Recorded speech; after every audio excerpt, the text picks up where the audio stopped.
Yo, what's up mga kasyokoy? For today's video na naman, ito na naman gagawin natin. So ito yung tangke natin acetylene at yung torch natin. Ito naman yung ating lagayan para dyan tayo magwe-weld.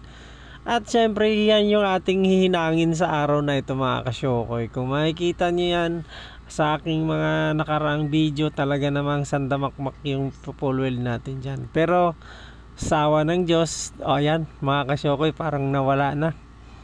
So ayan mga kasyokoy, dahil mayroon tayong lakas na binigay ng ating Panginoon, kaya nagawa natin yan ng maayos at mabilis. So ayan, kung mapapansin nyo, nabawasan na yan kasi lahat yan full weld na mga kasyokoy, pinakit na natin yung marami doon sa taas. So ngayon, salamat sa Panginoon dahil sa talentong binigay niya sa akin at yung lakas na ginagamit ko lagi sa araw-araw na sa aking pagtatrabaho, at ako'y ligtas lagi sa aking pag-uwi.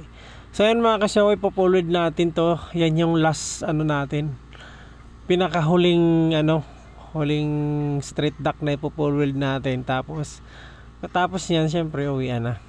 So dyan mga kasyokoy, talaga namang samahan nyo ako paano hinangin yan. At mamaya papakita ko sa inyo, malinis na yan dyan mamaya.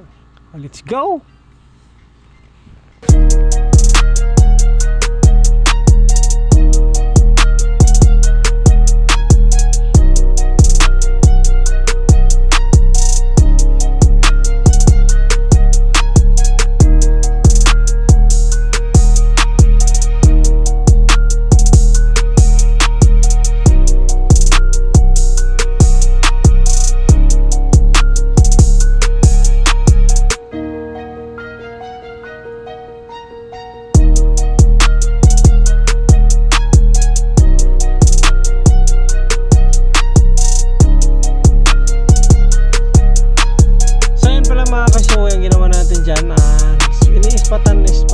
Ispat muna natin kasi pag idiretso mo siya ng full weld, bumubuka yung dugtungan, kaya mahirap maghinang.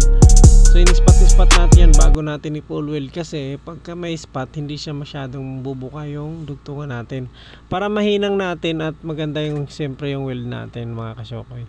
So dyan naman, dito sa isang pirasong straight duct, pag pinuweld mo yan mga kasyokoy, pag talagang magaling ka na at mabilis ka ng mag-welding yan, halos nasa 10 minutes lang yan, tapos na.